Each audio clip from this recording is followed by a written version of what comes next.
Баршаңызға армысыздар, менің каналыма қош келдіңіздер. Бүгін сіздермен өте тойымды және дәмді тағам гүл ханым қосылған қуырдақтың рецептімен бөлісемін. Барлық қажетті заттардың тізімі осы видеоның астындағы описаниеде жазылған. Ең алдымен картопты осындай ірілеу бөлшектерге бөліп аламыз. Одан кейін жас малдың еті, сиырдың немесе қойдың еті қажет болады. Көкөністер және де қойдың құйрық майы қажет. Ең алдымен ыдысымызға сұйық май құйып, оны жақсылап қыздырып аламыз. Содан кейін картопты салып, бір қуырып алатын боламыз. Картопты толығымен емес, тек жартылай қуырып алатын боламыз. Яғни алтын сары түс болғанша қуырып аламыз.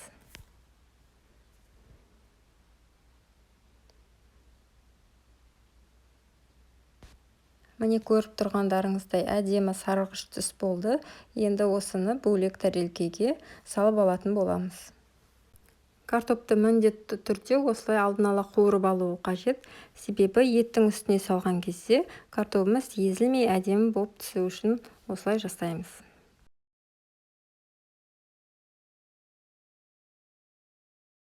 Енді осы ыдыстағы майды құйып аламыз да, түбіне кішкене май қалдырып, оның үстіне құйрық майымызды орналастырамыз. Егер құйрық майды ұнатпасаңыз, тек өсімдік майына қуыруға болады. Оның үстіне дайындап туралған етімізді саламыз. Және де сарымсақ пен пиязымызды еттің үстіне жайғастырамыз.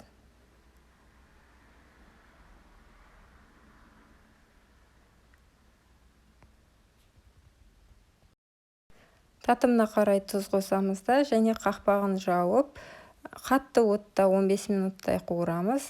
Одан кейін газдың астын бәсеңдетіп, баяу отта бұқтыратын боламыз.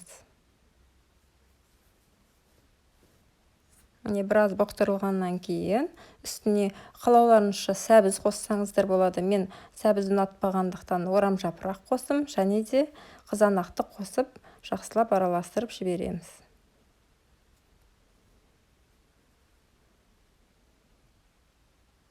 Ешқандай су қоспаймыз, өз сөлі шығып, осылай бұқтырылатын болады. Және де қақпағын жауып, толықтай піскенше 1 сағаттың көлемінде бұқтырамыз.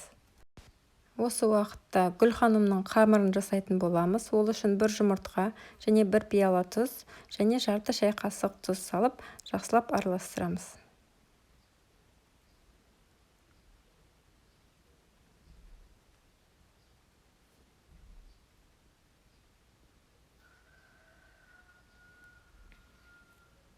Енді ұнды үстіне аз-аздан қосып отырып, жақсылап қамыр илейтін боламыз.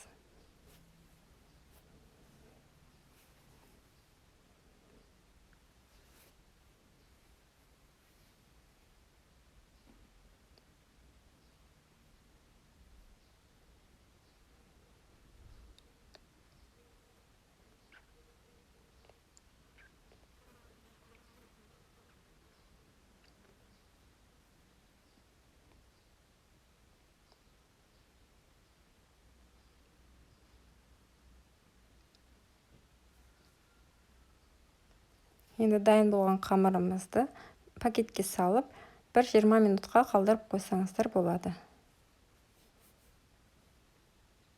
Енді қамырымызды жаюға кірісеміз. Осылай жақсылап дөңгелектеп алып, қамырымызды бір формаға келтіреміз.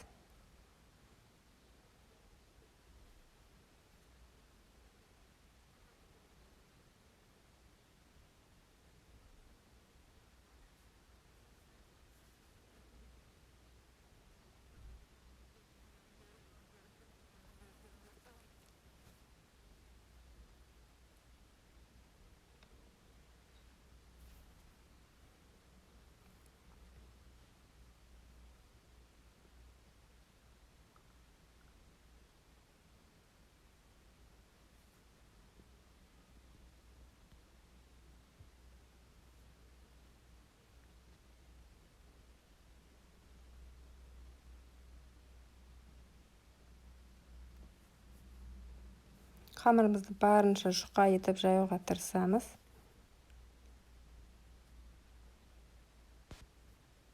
Міне қамырымызды жұқалап жайып алдық. Ендігі кезекте ішіне салатын салмасын жасаймыз.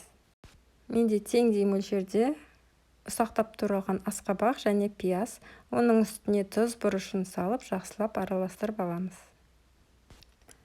Салмасын өз қалауларыңызша жасасаңыздар болады. Кейбіреу сәбіз де қосып жатады, немесе фаршпен дайындасаңыздар болады.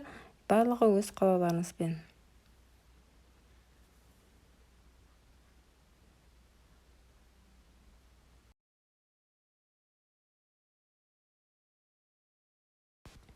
Енді жайылған дайын қамырымызға кішкене сұйық май қосып жіберіп, жағып шығатын боламыз.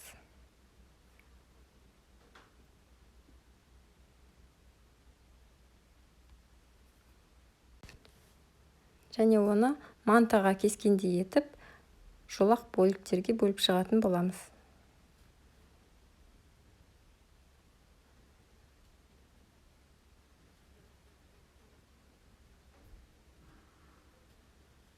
Енді ортасынан теңдей 2 бөлікке бөліп шығамыз.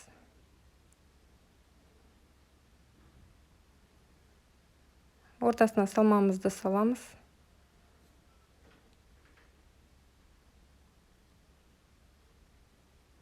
Өте көп салудың қажеті жоқ, осы жеткілікті.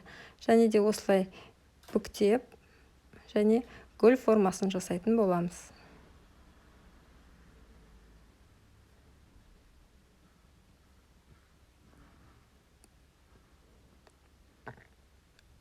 Осылай орап болғаннан кейін шетін жақсылап бекітіп қоямыз.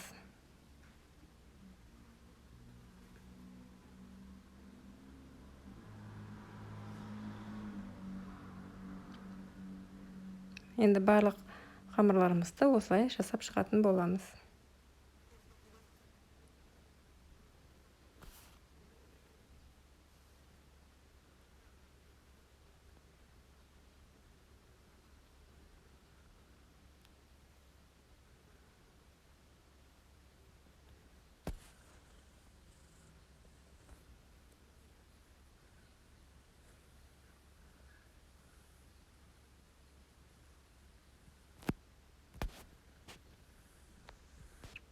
Осы уақытта етіміз де дайын болып қалды. Енді оның үстіне болгар бұрышын салатын боламыз. Және де ұнтақталған қара бұрышты қосып, жақсылап араластырып аламыз.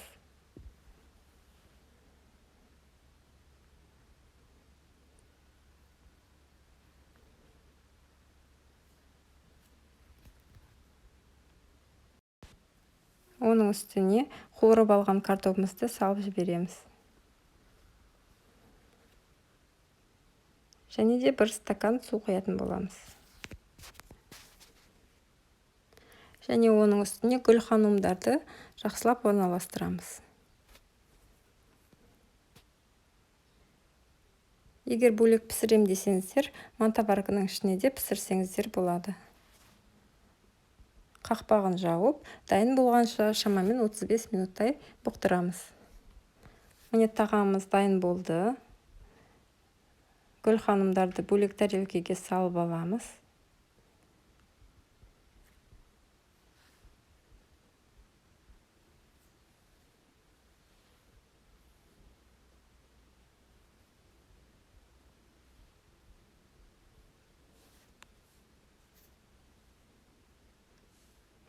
Және қуырдағымызды табағымыздың ішіне жақсылап орналастырамыз.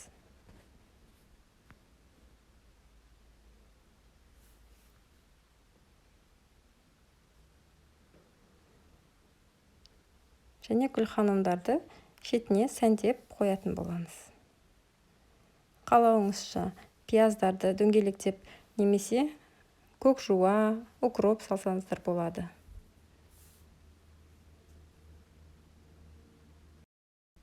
Міне өте дәмді және тойымды тағам болып шығады. Сіздер де жасап көріңіздер.